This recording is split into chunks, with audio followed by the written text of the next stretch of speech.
It's been a long day.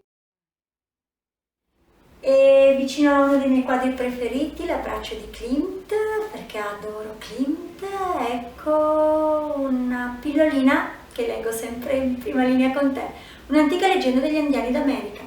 Nei tempi antichi il creatore volle nascondere una cosa agli uomini fino a che non fossero stati pronti a vederla. Così radunò tutte le creature del creato per chiedere loro consiglio. L'aquila disse: "Dalla a me, la porterò sulla montagna più alta del mondo." E il creatore rispose: "No, un giorno gli uomini conquisteranno quella montagna e la troveranno." Si fece avanti il salmone: "Lasciala a me, la nasconderò nella profondità dell'oceano." E il creatore rispose: "No, gli uomini sono esploratori di natura e un giorno arriveranno anche all'oceano." Fu la volta del bufalo: "La porterò con me e la seppellirò nel cuore delle grandi pianure." E ancora una volta il creatore rispose: "No, un giorno perfino la superficie della terra verrà aperta e la troveranno." Le creature non sapevano più cosa rispondere.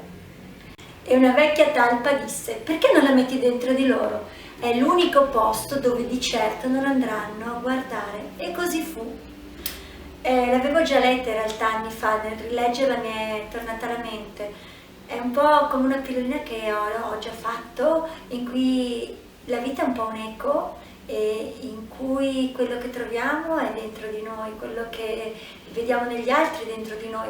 Alla fine il fil rouge è sempre lo stesso, il filo conduttore è sempre lo stesso. Cos'è il messaggio? Cos'è che hai dentro? Cos'è che cerchi all'esterno e dentro? Perché se dentro hai amore, trovi amore.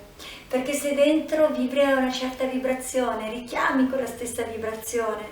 Perché se dentro hai passione, ritrovi la passione. Cos'è che c'è in te? Cosa si crea dentro di te?